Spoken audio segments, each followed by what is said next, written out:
Πίσω στο θέμα της τουρκικής προκλητικότητας, η οποία προβληματίζει τους αναλυτές διεθνώς, πάμε να δούμε πώς ερμηνεύει αυτή τη διπρόσωπη στάση της Άγκυρας ο αναλυτής του Foreign Affairs, Στίβεν Κούκ, που μίλησε στην Νικολέτα Κρητικού.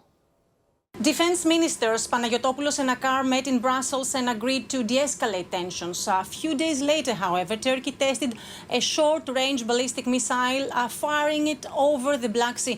Does this bipolar approach make sense to you? I think that the Turkish diplomacy is basically two-pronged here. I think that they want to demonstrate that they are being a responsible party, while at the same time ensuring that they keep Greece and other adversaries off balance. Well, look, we're willing to de-escalate, but let's also demonstrate what it is we're capable of. I think this is something that the Turkish government has done over and over again throughout the years. And there is an element of wanting to provoke Greece rather than take direct action itself. It would suit Turkey's needs if the Greeks end up being more aggressive in the Aegean than Turkey. US Senate dropped from legislation an amendment by Bob Menendez making the sale of F-16 to Turkey conditional until Erdogan holds his aggression. What are the chances for Turkey to get Washington's green light for the sale? Well, I still think it's an uphill battle for Turkey to get the F-16s. There's a number of things in the way. One is its aggression in the Aegean.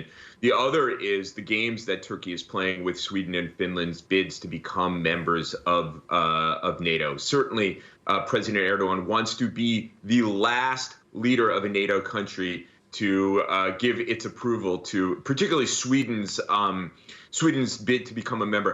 That's not going to sit well with the Congress or the administration. And I sense a slowdown in terms of momentum on the part of the administration in its advocacy for these planes.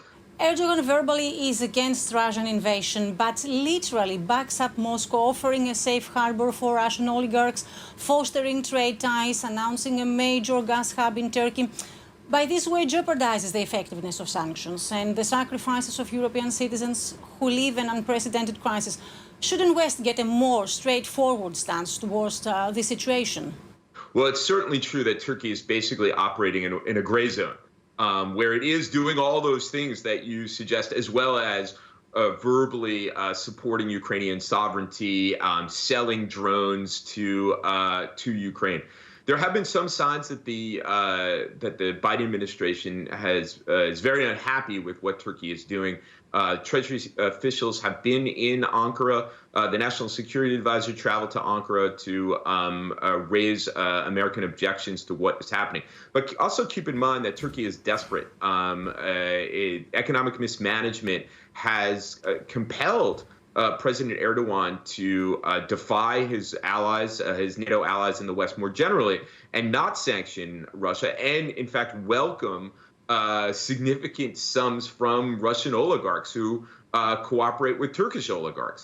This is one of the ways in which the Turkish economy has remained afloat, which no matter how much the West threatens Turkey, I think Erdogan sees this as an existential issue. Could a small-scale incident be a convenient solution for Turkey so as to force Greece to dialogue on a pre-decided agenda?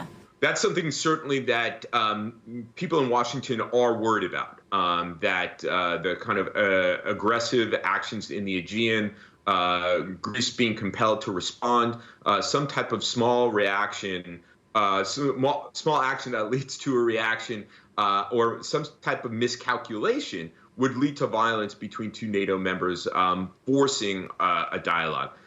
And that's what I think people in Washington are now becoming very focused on, that this is something that can affect security in the Aegean, as well as the American effort to help Ukraine through what is likely to be a very long winter.